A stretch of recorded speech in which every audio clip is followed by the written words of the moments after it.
And action!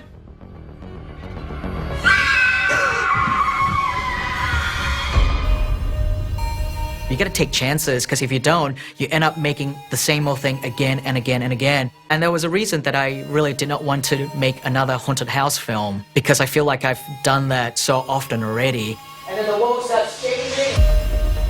It was very important for me to make a movie that harked back to my low-budget, indie roots, like back in film school. I can move her arms and then just spin her around. Just do that, yeah. I really made this movie for the horror fans that's inside me. It's time to cut out the cancer. It's great to go back to an original concept that isn't based on anything at all, that isn't a sequel. I think audiences are starved for something that's new and different.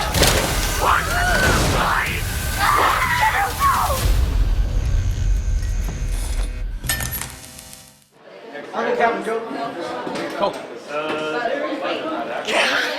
I'm excited. Here we are. Let's make magic. Malignant really touches on lots of little things that I love from, the entire spectrum of the horror genre. There's a bit of mystery. There's a bit of creature, feature, monster aspect to it. No. There's a serial killer aspect to it. I love the subgenre of murder mysteries. That's something I've never really done before. Ingrid came to me with this really weird and interesting medical condition. And when she pitched me the concept of this, I was like, this is really cool. James and I had always wanted to create something together, and so I started pitching him some ideas. We found this little seed that we wanted to grow together, and he actually fell in love with it. We poured each other into the material, into the story, and it just kind of snowballed from there. Ultimately, the thing that Ingrid pitched to me was, what if there's a villain who's actually the parasite twin of someone that they don't know? Hey, Mark. When I went in for the meeting, they had a treatment that they gave me, the main beats and the tentpole scenes. She's gonna... So then I took that and just added my own flair to it, and then we read everything, and it was like, all right, let's do this. It's becoming more apparent that not only is Gabriel getting stronger, he's becoming more malicious. And ultimately, we decided the best story for this was an investigative story. No fingerprints, but all the hand patterns are upside down. See, Mark? I'll be all right. Hey, I'm watching that. So when we first meet Madison, she is from an abusive relationship. She is at a point in her life where she's allowed a lot of unfortunate events to happen. And there's always something kind of about her where she feels like she doesn't quite connect with this world. Whatever you went through before you joined our family, it hurt you in a way that I can't even imagine. Who are you talking to? Gabriel. Is he your imaginary friend? She's unfortunately very much a victim in her own life, and she hits a wall, and this side of her emerges, and that side is called Gabriel. Gabriel really is this monster, this ghoul, this villain of this world. We've seen monsters and ghosts and ghouls and demons that we're just so familiar with now that it was very important for me to create a villain that we've never quite seen before. As a kid, I read a lot of Romanian literature. I also read a lot of Hans Christian Andersen and the Grimm brothers as well. And I just heard a lot of stories told by my grandma. We had this creature called Bao Bao, this dark, shadowy figure that would come and kidnap kids who didn't behave. So that was me growing up as a kid.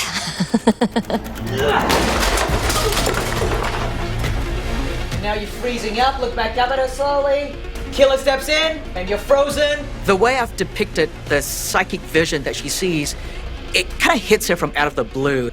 I have a lot of nightmares and night terrors. So night terrors, it's a little more violent, but they also bring ideas. I can't stop them, and I don't know when they're coming. So put it in a movie. She's going about doing her everyday chores at home, dealing with stuff, like she could be doing her laundry, so, cleaning the kitchen or whatever, and then suddenly she'll be frozen, she'll be locked in place, and then her world will literally melt away. You still have Madison in her location, and yet another character walks in, and then slowly but surely we see pops of the second location coming into her frame of view. All right, and we are actioning. Because the movie overall, the theme, the subject matter are very dark, we just felt like we needed a little bit of levity, and we felt like these cops, can kind of bring a jaded, cynical sense of humor to the film. So I'm putting out a bolo on Sloth from the Goonies.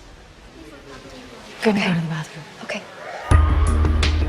Can I do that? The siren, if you have one. I don't know if I do. I can just make that noise.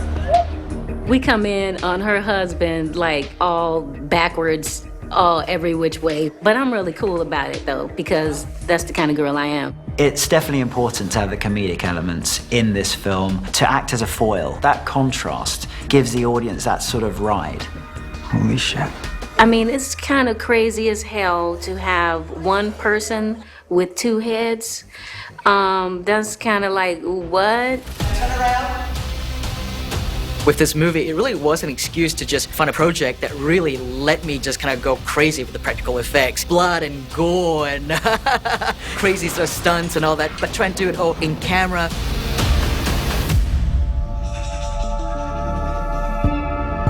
This movie has some really creepy stuff. The way I think about Gabriel is that Gabriel is a human being. He's Madison's twin. So the whole process starts with a design. James selected some designs, and together we looked at these things and refined the designs to the point where we could start working on a clay sculpture of the actual life-size Gabriel. This is a very handmade thing. This mechanism is entirely handcrafted. That's pretty good. Now look to the other way. Look to your right, like as far, come like almost look at me, and then look up. Now let's try the wig on.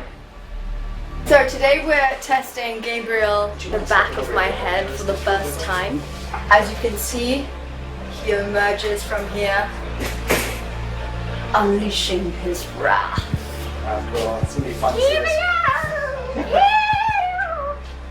It looks like just a brain, like a gaping. It's so gross. It's really gross. Not only being the dark side of the self, it is the reverse side of yourself, in that he moves in reverse, he moves backwards.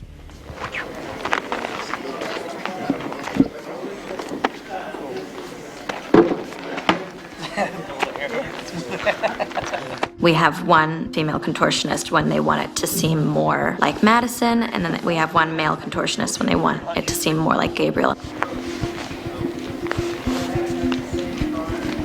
Most of us don't think about how to walk when we walk. And all of a sudden now you're thinking, wait, is it left arm forward, right leg first? Or trying to be natural but backwards is not as compatible as you would think. It felt so weird, like walking backwards, fight backwards, breathe backwards. Some more normal stuff. And James always were suggesting me something like your hand has to be higher or lower, or your head has to be a little bit chin up, chin down, left. I mean, that was one of the greatest joys of the show, really, to watch this creature emerge. It's just such a reminder of, filmmaking and how it's such a family. And there are just so many different specific departments that make something like this come to life. Tip your head down a little bit. Look left and right. Body still trembling, pain hard. Tip your head forward. You're trembling. Tremble more. Dig in there, dig in the skull. Yeah. There's a face coming out of the back of her head. We all know her brain. And so my character, Scorpion, is the bad bitch in the holding cell with all these other bad bitches. So she messes with the lead actress, who then turns into the lead actor, and the lead actor then fucks her up. And 3, 2, 1, go!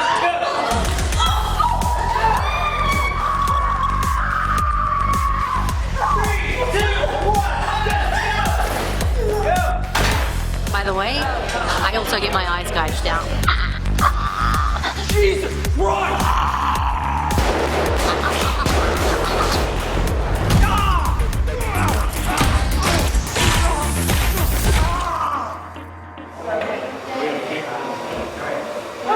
Baby's already. See you around. Thank you so much. This movie has some fantastic action set pieces. I mean, there's some amazing setups here. One of the toys that I played with is the spider cam. And there's this really cool scene where Annabelle is freaking out, through the kitchen, through the living room, up the stairs, down the hallway, and into her bedroom. I wanted to do all that in one shot. And because it was all built on a soundstage, it allows me to come up with really interesting camera work. Slow down around there, Lon. Slow down. Slow, slow, slow. Yeah. Okay, now go. Almost like a dollhouse, right? You remove the ceiling, you cut the ceiling off, and you put a camera above there, and you just sort of track it through the whole house. Made for a really exciting and interesting shot. Set, ready, and action, Maddie. Ready, and run! Go, Annabelle! Let go.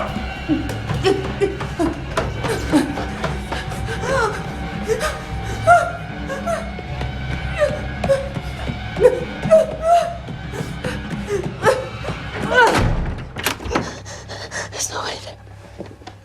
There's nobody there. It's all in my head. It's all in my head.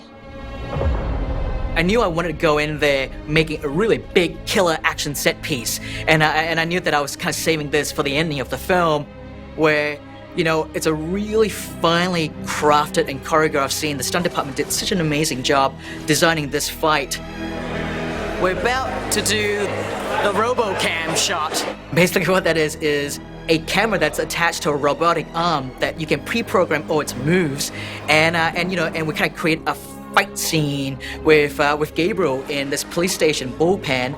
It's a slow process. It was just a sort of painstaking, patience testing sort of dance between, you know, a robot and 7 or so stunt people that it all had to marry up. It can be really dangerous if you don't get to your mark correctly, because you're gonna have this like massive heavy piece of equipment that comes like barreling at you and then just stop inches away from your nose. Here we go. Ready? And 3, 2, 1, go!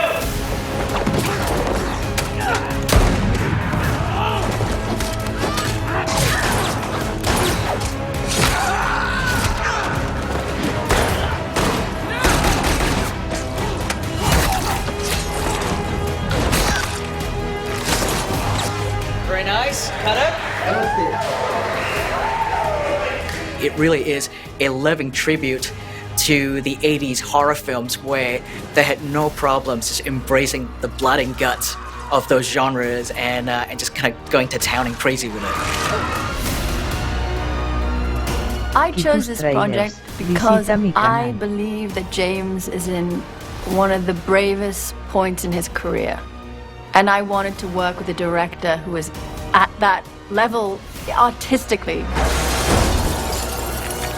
This was the right time for me to kind of go back and, you know, try something that I'm known for, that I'm familiar with, but at the same time, you know, try it in a world that I've never really played in. I could not have picked a better group of people to make this film with and share this film in with. Thank you so much.